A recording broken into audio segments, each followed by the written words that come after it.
Welcome back, Flyers Nitty Gritty fans, to Getting Gritty with It with an interview today, a special interview. We're super excited. Vasili and Vasili, welcome back for another impromptu episode. We welcome Mason Millman, defenseman for the Reading Royals, has also played for the AHL Lehigh Valley Phantoms, and was drafted by the Flyers a few years back in the 4th round. Mason, welcome. Thanks for joining us. Thanks for having me. Awesome. Yeah, excited to have you. So a lot of people who listen to this podcast specifically, they're usually diehard Flyer fans. You know, they watch a little bit of the AHL, don't probably watch a lot of the Reading Royals, but your name is one that we are definitely aware of. And I think most hardcore Flyer fans are aware of you because of where you were drafted and how you came in. How's your season going so far? I see that you guys are second place in the division. Looks like you're pretty much playoff bound at this point and going in hot. How's it feeling? How's your season going? And I do see that you're having a pretty successful offensive season. So how are you feeling so far? Yeah, I mean, I feel good. We got a good young team this year. We're a very skilled team this year, so it's been a lot of fun. It kind of suits my game and being able to play that fast offensive puck moving ability that I have. And we've had our ups and downs, but I think, coming into playoffs here, we're starting to really come together and figure that out. So I'm excited for a good playoff run. Do you expect, this is something we talk about, at least from the outside, right? We watch from TV or from press box or whatever, but the pace is very different, especially being on the ice versus, watching. But the playoffs are coming up. Do you feel the intensity of the playoffs? And, do you expect to kind of amplify your game kind of going into that? Yeah, for sure. I mean, my favorite time of the year is always playoffs. I think that's many people.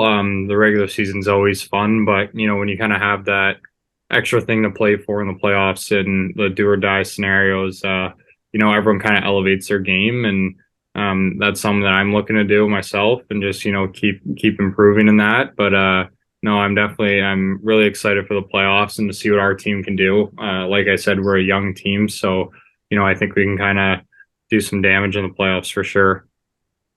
Yeah, just to jump off there, Mason, I know you and the Royals were a part of a pretty solid playoff run last season, coming up about 5 wins shy of making the Kelly Cup final.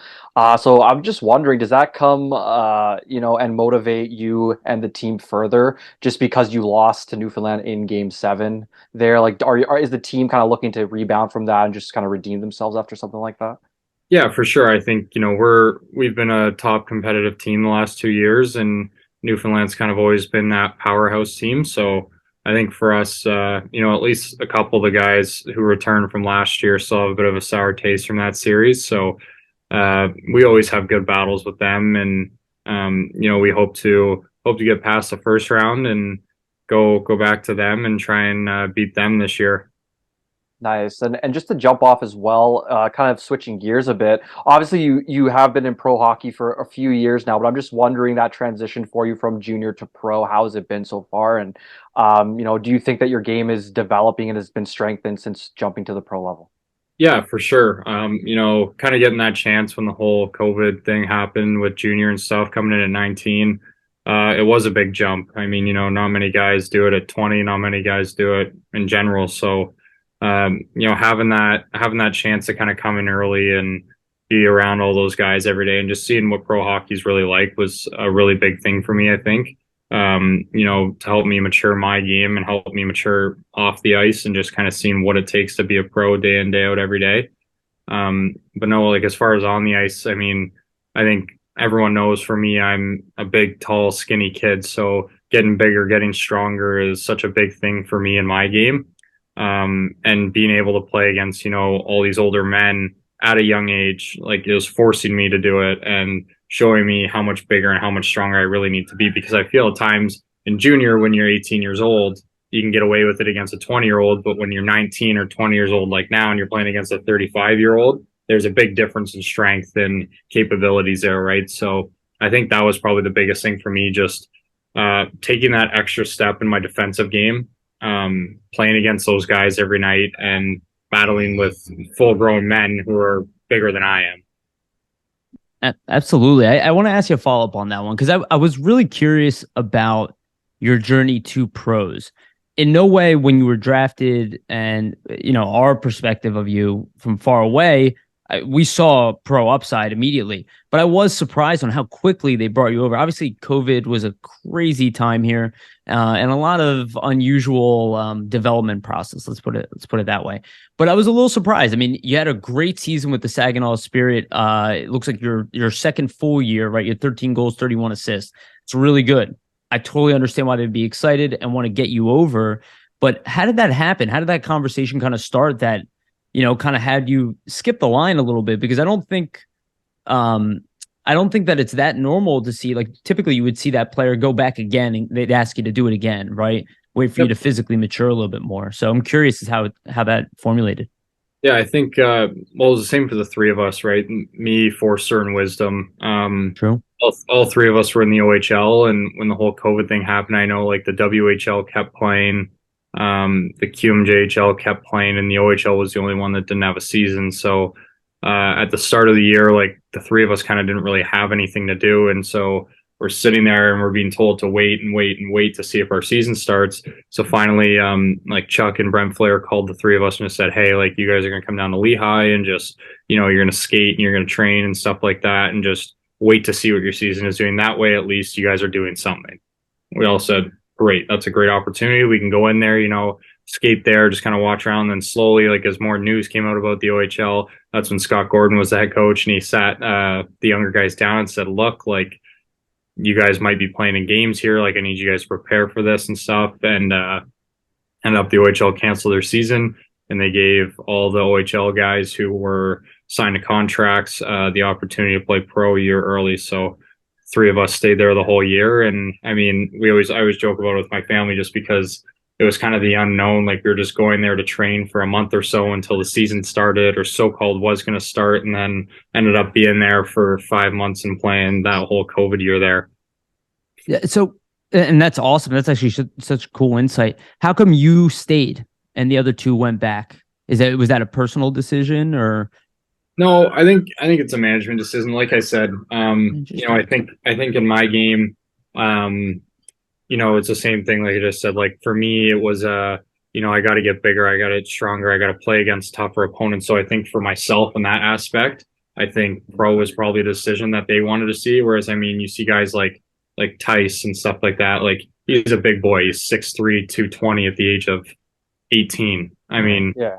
He has developed and he's got that. So I think for me, it was just, we want you to stay around and battle against these big guys and get used to it, because that's what you're going to be playing against. Yeah, that makes sense, right? Get more familiar with that level of play and just playing against, those bigger guys, and obviously training. And when you're in that kind of environment, it makes it easier probably for you to get accustomed to it, would you say?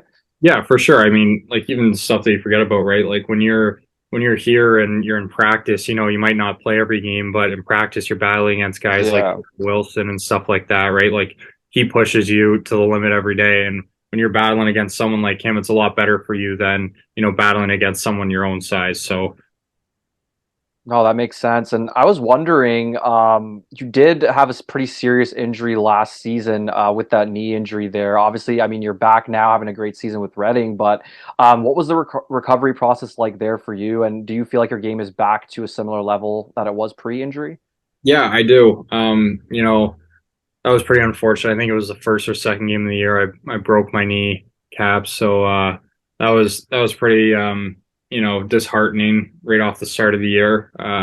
Training all summer and working really hard, I felt like I was in a really good spot, and that kind of just takes the wind out of your sails a bit. But I mean, the staff there is so good at what they do, right? And they work so hard. So I mean, I was out of a walking brace in probably 2 weeks, just doing rehab every day and recovery. And it sucks. Like it sucks going to the rink, not being able to skate and, hanging out with everyone, but everyone's still skating and playing and stuff like that. So, no, it was a long recovery. I think I was out for about 4 months, maybe total. So yeah, that was a tough start to the season for me for sure. But I think, I'm back to my game now, especially this year. And, I feel just as strong, if not stronger, in my game. Yeah, that makes sense. And sometimes, right, when you go through those types of trials, tribulations, it makes you even stronger as a player when you kind of, work through the adversity, stuff like that. Another thing here too, obviously with the Royals, you're having a lot of success, scoring a lot of points, playing all situations. How do you think just playing for them and getting to play, such an amount of minutes has helped your game this season just develop? Yeah, no, for sure. Like I said, like being able to play those types of minutes and playing against the bigger guys has definitely forced me. But I think at the same time, I have developed my game and playing, in my third year of pro now and playing against those guys. I think my defensive game has really developed. And so, kind of earning that trust to know that when they put me on the ice, I can take care of my own end. And then when I go to the offensive zone, I can kind of just do my thing. I think is a big chemistry that I've built with our coaching staff here. And, giving me those minutes is just something big for me because I can play 25 minutes a night in pro hockey and just develop everything in my game. That's that's awesome to hear. It's funny. Like all of our questions, I feel like revolve around the exact same thing. Is the end of the day, we're curious when we're gonna get to see you more often, right? Like, Yeah. we definitely follow the Phantoms heavily, Yeah. and we would like to see you play more often. Obviously, you're already playing with the Phantoms at times, but how do you see your journey? I mean, I listened to a couple interviews with you. I was a little surprised you compared yourself to Shane Gostisbehere a couple years ago. And I totally get that. And Gostisbehere actually was a guy who drafted very frail, even much shorter than people see him today. He had like a big growth spurt and then kind of, exploded onto the scene as being a third round pick. I was a little surprised. I actually always saw you more as a Travis Sanheim type of defenseman with the offensive gift and all that, just a little bit smaller. But I'm curious, like somebody like Gostisbehere, and we talk about it on our podcast a lot. It's an offensive defenseman. With an Mhm. offensive defenseman, there comes some, I don't want to say issues, right? But there's a certain playing style. It's an aggressiveness. The strength is to intercept the play, right? To be smart with the stick, right? It's not as physical. How do you see kind of developing your game, over the next, let's say, 5 years to get to the NHL? Because that's really what it takes, right? It's not at 21, right? How do you plan on developing and I don't know, even avoid some of the issues that Ghost has had throughout the years? Even though he's an excellent offensive defenseman, he's had some defensive issues in his game that have led to some controversy. We love him here, Yeah. but how do you plan on dealing with that kind of adjustment? Yeah, no, for sure. Yeah, he was, ironically enough, he was my draft comparison. That was my answer in most of my interviews. Again, that was when I would have been 17, so I wasn't the same size I am now. But Sure. no, I think, for me, um, I know I'm not going to be a 70-point D man in the NHL one day. Like I know that's never going to be my role. So I think for me, and working with the development staff and stuff like that, just really developing that defensive side of my game and being able to be that reliable defensive defenseman at times will really elevate my game. And like I'm always going to have my offensive abilities to fall back on. But just being able to like provide that stability and trust to be able to be out in my own end and crucial moments, I think, and kind of not necessarily just converting myself, but moving more and developing my game into a two-way defenseman heavily instead of being just an offensive defenseman, right? You want to be that player who can play both ends of the ice, and those are the most valuable players to coaches, right? So I think just continuously getting bigger, getting stronger, working on my defensive game is my main focus for me. And how do you do that without sacrificing offense? I mean, just like every day in practice, just working with guys, like getting, guys who are skilled, who are fast, who are big, who are strong, and just working on battling with them in the corner and working on all that kind of stuff. I think like the offensive side, I think will always be there, I hope, for myself. I like to think that I see the ice pretty well and can read those types of plays. And I think just working on my stick details in my own end and being heavy on guys and boxing guys out in front of the net and getting to them early, I think is something so important that is almost overlooked at times because it's not necessarily a difficult task to do, but if you get really good at them, you can be a very effective player. Those simple plays that coaches always seem to reference all the time. Yeah. Vasili, you got another question? Yeah, so this is kind of gearing off a little bit from your game specifically, but I know, you're a London, Ontario kid, Mason. Growing up, in Canada, who was your favorite team in the NHL? So growing up when when I was a kid, I was like a diehard Crosby fan because he is Canadian. That So makes sense, though. Understandable. I was a big Pittsburgh fan, which not many people like to hear, but no, yeah, Crosby. I mean, Crosby was Canada's boy, right? So, Yeah.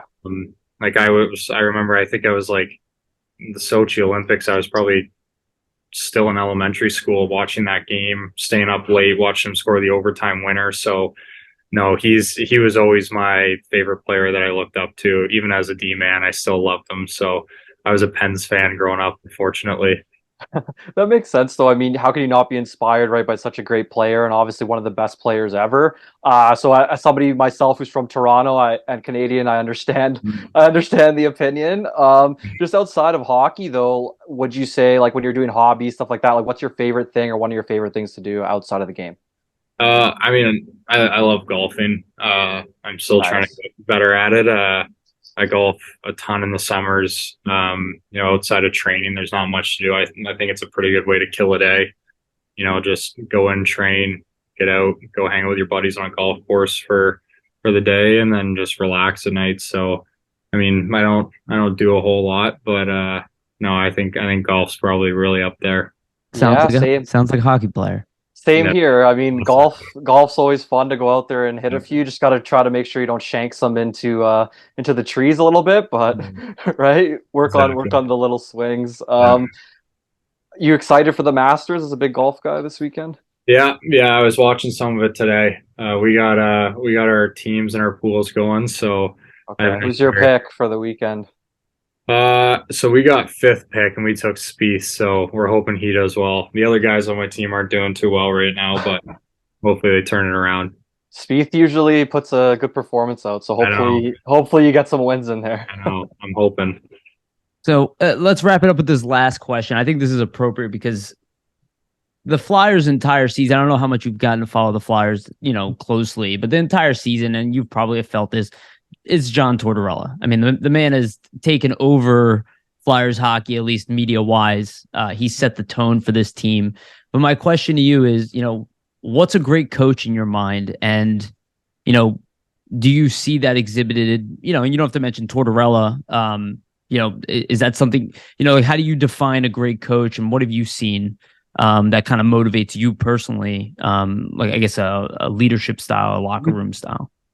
Yeah, no, I mean, I like a coach that has, the player coach role. It's something where it's an open line of communication.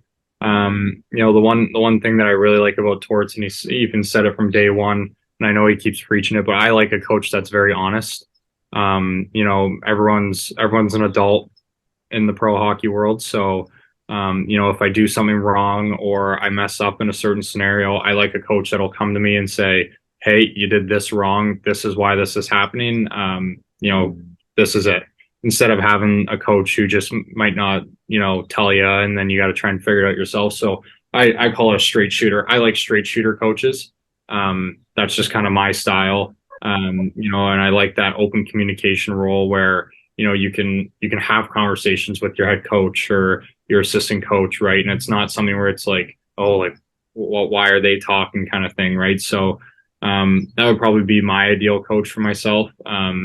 Just someone who is strong in that position, yet at the same time is open to talking to guys and helping guys, and just energetic coaches at the same time for me is a big thing. Guys who are leading you as a team and are just, they're just as excited as you to get out there for a game and play the game, right? That kind of gets everyone going, I think, not just myself. Having that energy right from the start when you walk in the rink is such a good thing.